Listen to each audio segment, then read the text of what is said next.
Praise God. I thank God for this opportunity He has given me to share a quick word of encouragement to you guys. And I want to thank Pastor for allowing me to do this as well and the church. So today I want to share with you a small message, and the title of the message is called The Great Qualifier. Right? And what makes you a qualifier? And that's the question, right? How can you become qualified? A lot of times, what qualified means is that you have gone through something, you have walked through a journey that understands the how the trial and the trail is, right?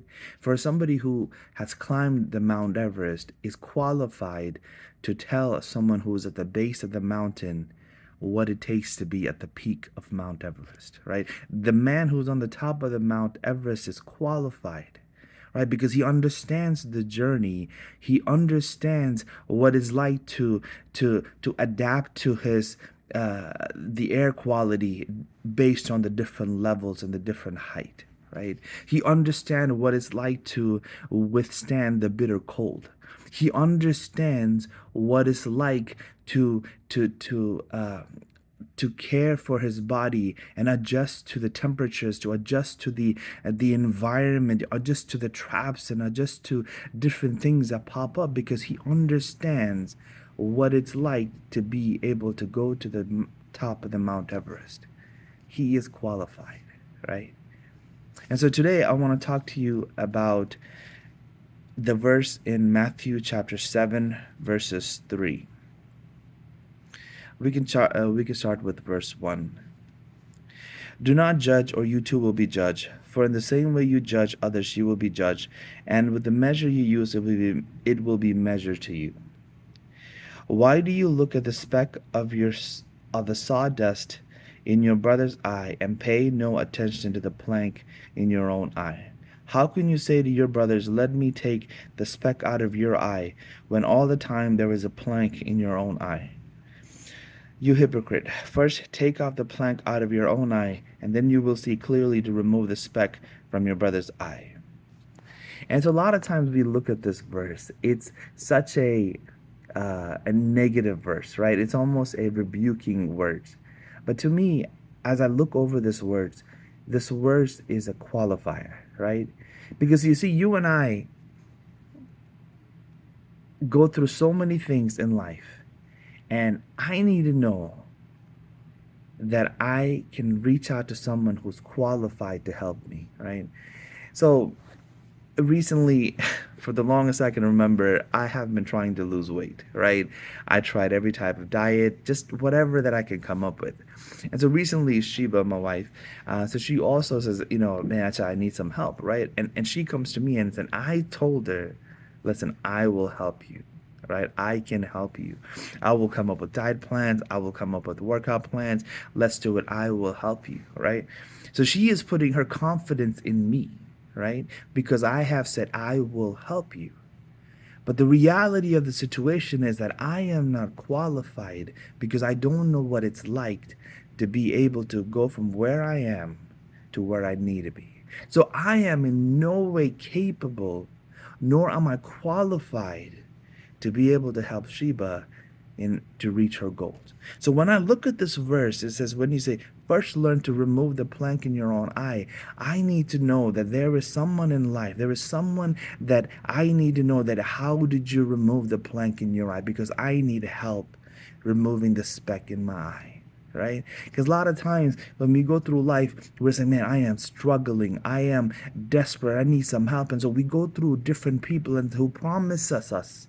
They promise us that, listen, I will help you. I will walk with you. I will go through the journey with you. But the reality is that they are not qualified. They have not been where we have been. They have not went to the extreme of far beyond our journey to help us. Right? So they have no idea the struggles that we will face. They have no idea what is preventing us from reaching our goal. They have no idea the weight of the journey. They have no idea the pain of the journey. When you ask Sarah about the barrenness, she can tell you the pain of the journey. She could tell you the weight of the journey. She could tell you the tragedies of the journey. She could tell you the mistakes of the journey. But I cannot ask someone who is full of children to tell me what it's like to be barren, because she doesn't understand. She can promise you to help. She can promise you that she will understand. She can promise you guidance. She can promise you, but she doesn't know the weight of the journey. In order to understand the weight of the journey, you have to know the individuals who have been qualified to speak life into you. When you look at the life of Joseph, he understands the weight of being betrayed. He understands the weight of being able to look at your brothers and in their eye, and in the moment when you have the power and the authority to punish them for the hurt that they have caused you. He understands the weight of that moment, and also understands the weight and the responsibility of being able to forgive. Joseph is qualified to know what it's like to go on a journey of betrayal, mistreated, abandoned, just sold into slavery. He understands the journey.